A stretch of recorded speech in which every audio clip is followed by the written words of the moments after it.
Bienvenue sur Vie stoïque et santé. Ici, on explore ensemble les secrets d'une vie équilibrée à la croisée de la philosophie stoïque et du bien-être au quotidien. Si tu veux apprendre à vivre avec plus de sagesse, de calme et à prendre soin de ta santé physique et mentale, tu es au bon endroit. Abonne-toi dès maintenant et active la cloche de notification pour ne rien rater des prochains contenus inspirants. Prépare-toi à transformer ta vision de la vie avec simplicité et sérénité. Réveiller la déesse en l'amant en soi, une invitation à se reconnecter à sa sensualité, à sa puissance et à son corps. Cette vidéo est une invitation à retrouver cette puissance tranquille qui vit déjà en toi. Une invitation à enlever les couches, les masques, les armures. À revenir à la vérité de ton corps, de ta peau, de ta voix, de ton rythme. Tu n'as pas besoin d'être plus belle, plus mince, plus musclée, plus séduisant. Tu as juste besoin de t'autoriser à exister pleinement. Il existe en chacun de nous une énergie endormie, un feu doux et sacré, une vibration profonde qui ne demande qu'à se réveiller. C'est l'énergie de la déesse ou de l'amant sacré. Ce n'est pas un rôle à jouer ou une image à copier. C'est une présence, une conscience, un état d'être. C'est l'art d'habiter pleinement son corps, d'assumer sa sensualité et de rayonner avec confiance, sans peur, sans retenue, sans honte. Dès notre plus jeune âge, nous avons été conditionnés à nous couper de notre sensualité. On nous a appris à être sages, à ne pas trop montrer, à cacher nos formes, à étouffer notre désir, à ne pas trop aimer notre reflet. On nous a fait croire que la sensualité appartenait à un monde interdit, dangereux ou superficiel. Mais c'est faux. La sensualité n'est pas seulement un jeu de séduction, elle est une porte vers notre être profond, vers notre présence, vers la paix avec nous-mêmes. Réveiller la déesse ou l'amant en soi, c'est se souvenir de qui l'on est sans les filtres imposés. C'est se réconcilier avec son corps, le toucher, l'écouter, le remercier. C'est apprendre à se regarder avec tendresse, à marcher avec fierté, à respirer avec conscience.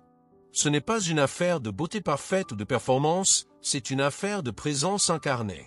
Le corps devient temple, souffle, musique. Chaque geste devient un acte d'amour.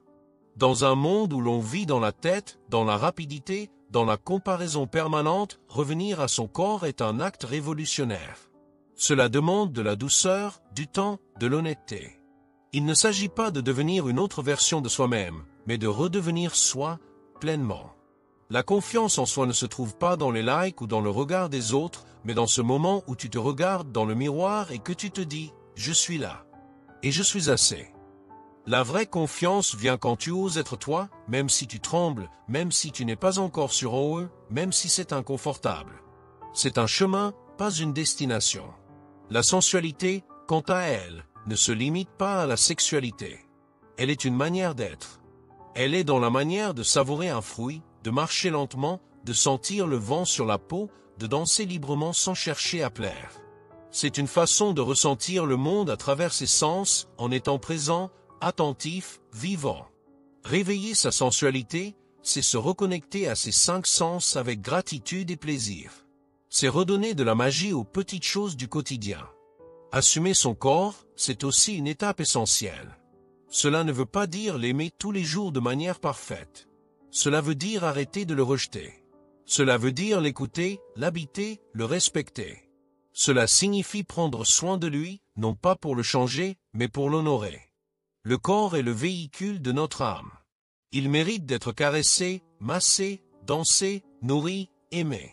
Il n'est pas une faute à corriger, mais une œuvre vivante à célébrer. Quand on commence ce chemin, tout change.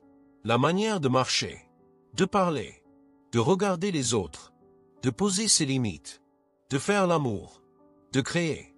Tout devient plus libre, plus fluide, plus incarné. On ne vit plus à moitié. On vit entièrement. Tu as le droit d'être sensuel ou le droit de désirer, le droit de danser, le droit de prendre de la place, le droit d'être douce et sauvage, tendre et puissante, vulnérable et magnétique. Tu es tout cela à la fois. Et c'est ce qui fait ta beauté.